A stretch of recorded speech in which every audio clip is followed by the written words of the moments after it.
This is the Group 5 presentation, which shows South Africa as our country, telecommunications as our industry, and Vodacom as our company. Hi, my name is Glenn, and I'm going to be taking you through the pastel analysis of South Africa as our country of choice. I'll be doing the social and technological factors, so let's dive in. Under the social factors, we have population and population distribution.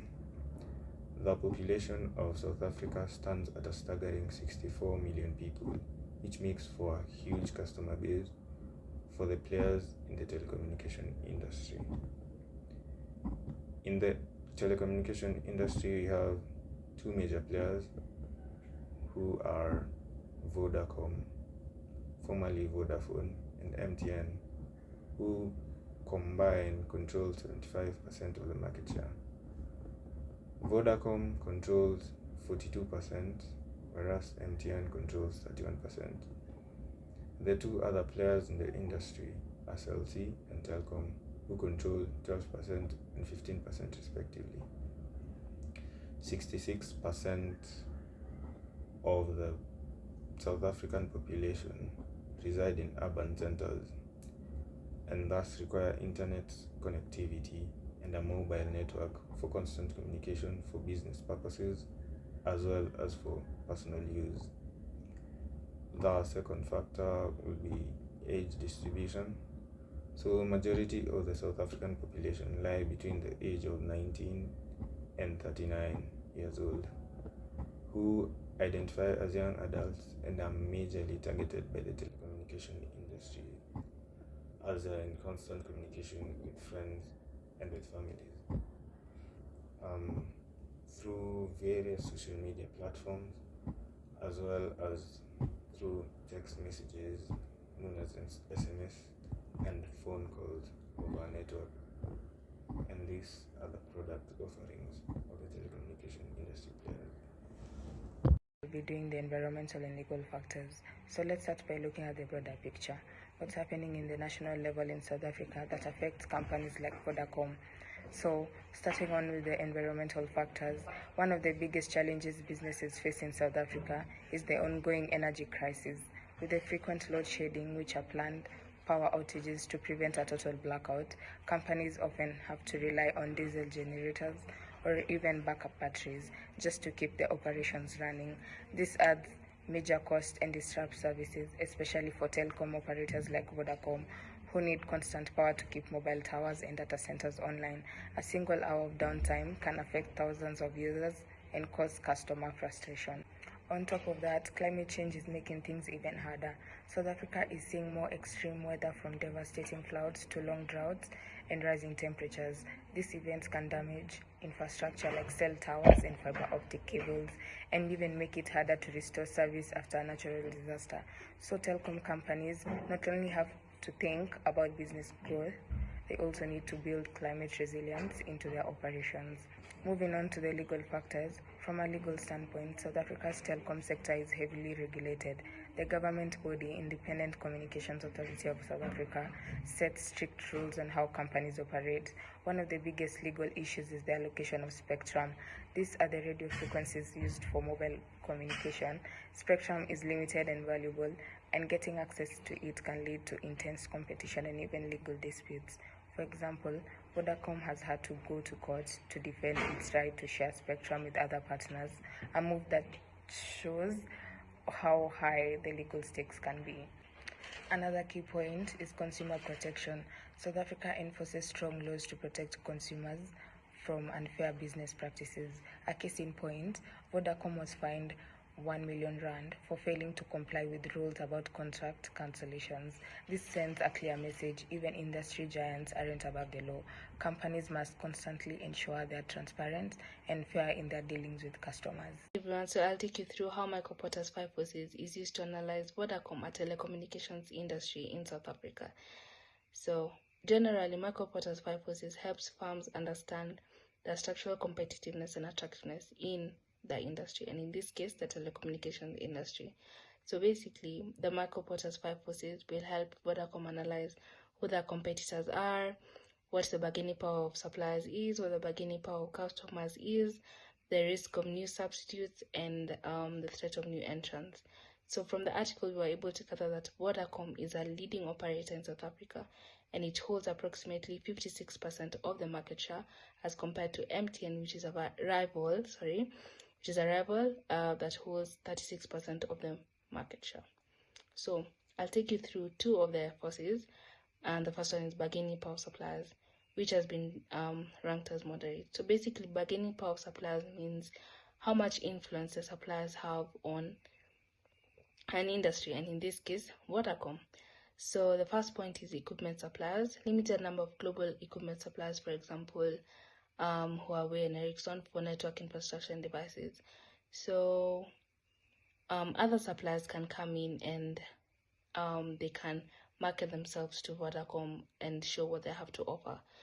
The next point is network infrastructure dependence. Vodacom relies on tower infrastructure companies and sometimes shares infrastructure with rivals. Suppliers can be able to market themselves by saying the negative effects that sharing infrastructure with rivals has on Vodacom. The next point is technology dependence. As telecom moves into 5G and beyond, dependency on a few tech providers increases supplier influence. Even as technology is coming up every day, suppliers who are incorporating new technology every time have an advantage to Vodacom, because they'll be able to get the best of the best. The next one is mitigating factors. Vodacom's scale allows it to negotiate better terms than smaller players. It being a leading operator in South Africa is at a pedestal because you're able to you have a greater audience as compared to the competitors like MTN, Telecom, and Cell C. So the next one is the threat of substitutes, which has been ranked between moderate and high. So the first point is over-the-top services.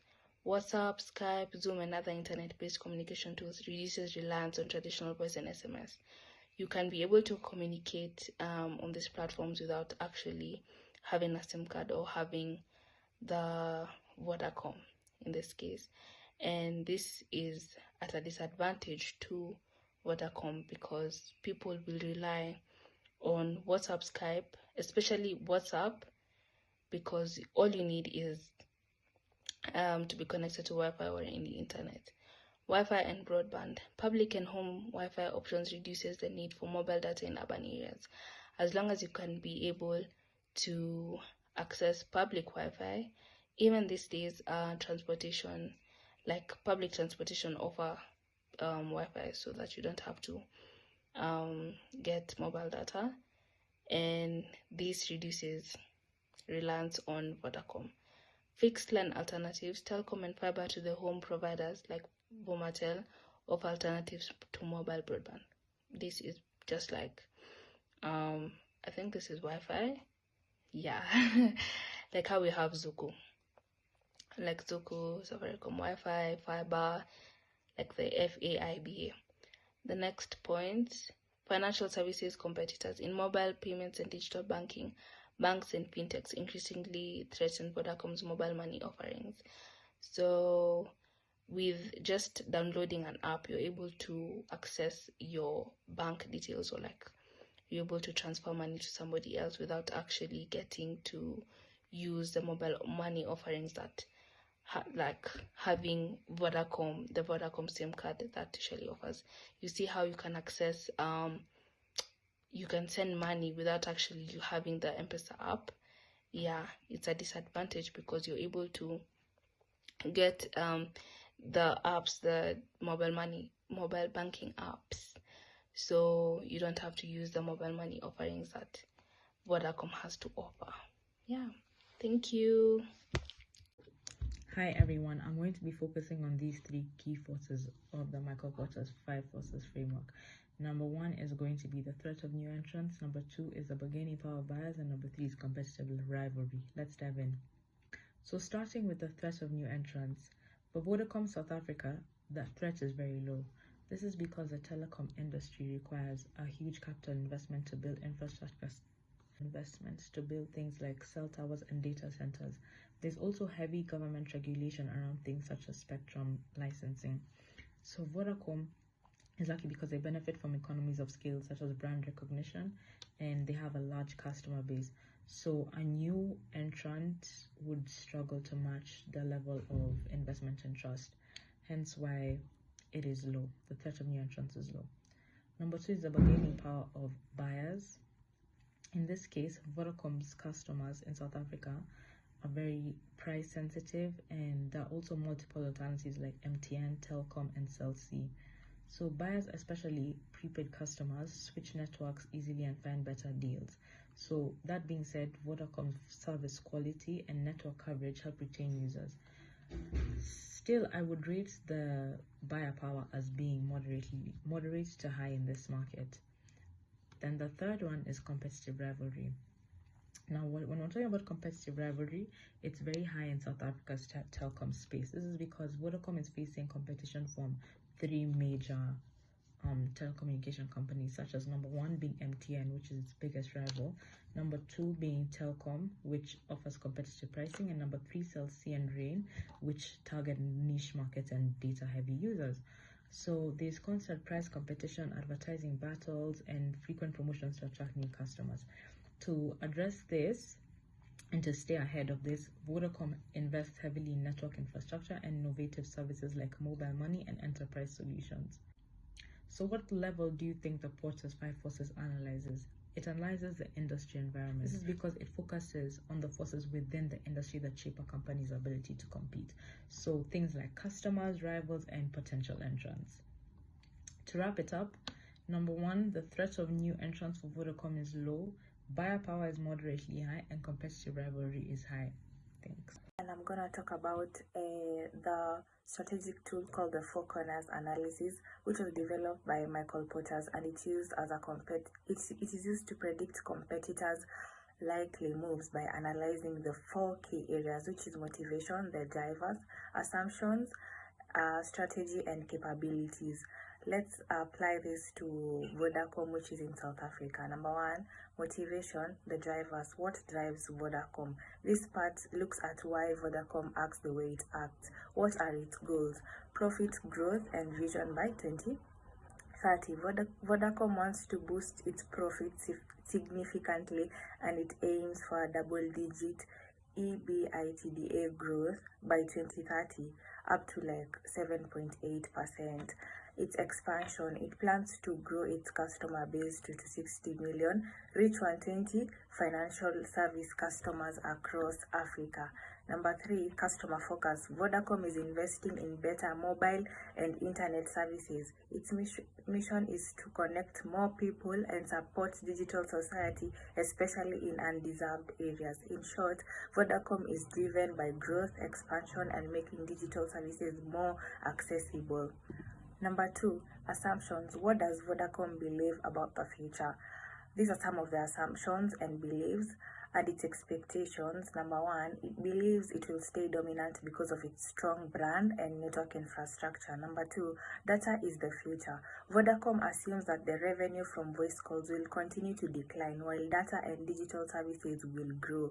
Number 3, stable regulations. It expects that it can manage any changes in the government regulations without any major problem. In short, Vodacom is betting on data, digital services, and its current market strength to carry it forward.